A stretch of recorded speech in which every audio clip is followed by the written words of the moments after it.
Question है, गत वर्ष मेरी आयु एक पूर्ण वर्ग संख्या थी। अगले वर्ष यह एक घन संख्या होगी।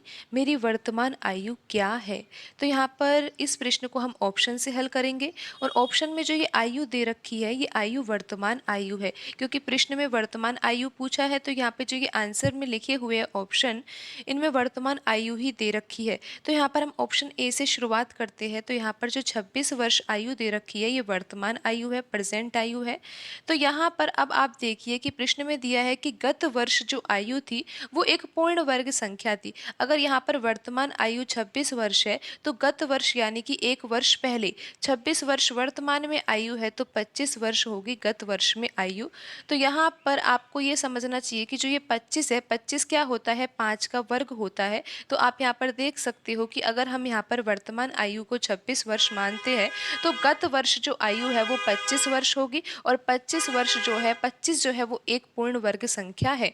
फिर आप देखिए कि अगले वर्ष यह एक घन संख्या होगी। अगर वर्तमान आयु 26 वर्ष है, तो अगले वर्ष कितनी हो जाएगी आयु, 27 वर्ष हो जाएगी। और ये जो 27 है वह एक घन संख्या है। और किस संख्या का घन है, ये 3 का घन है। तो यहाँ पर जो ये कहा गया था प्रश्न में कि गत वर्ष आयु एक पूर्ण वर्ग संख्या होगी, अगले वर्ष आयु एक घन संख्या होगी, और तो वर्तमान आयु हमसे पूछी गई थी, तो वर्तमान आयु कितनी होगी, 26 वर्ष होगी।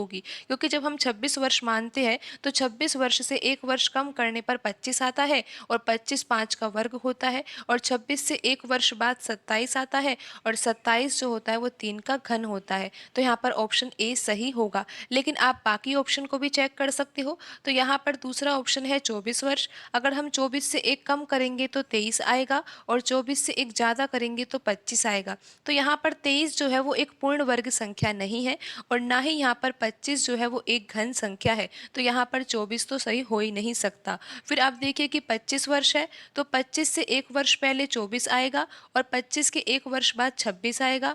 तो यहाँ पर आप देखिए कि 24 जो है वो एक पूर्ण वर्ग संख्या नहीं है, और 26 भी यहाँ पर एक पूर्ण घन संख्या नहीं है। तो यहाँ पर वर्तमान आयु 25 वर्ष भी नहीं हो सकती है। यहाँ पर ऑप्शन डी में 27 वर्ष दिया हुआ है, तो 27 से एक वर्ष पहले यानी कि 26 वर्ष, और 27 के एक वर्ष बाद यानी कि 28 वर्ष। तो आप देख सकते हो कि 26 एक पूर्ण वर्ग संख्या नहीं है, और 28 भी यहाँ पर एक पूर्ण घन संख्या नहीं है। तो यहाँ पर आंसर 27 भी नहीं होगा। तो आंसर कौन सा सही होगा, यहाँ पर ऑप्शन ए 26 वर्ष सही होगा।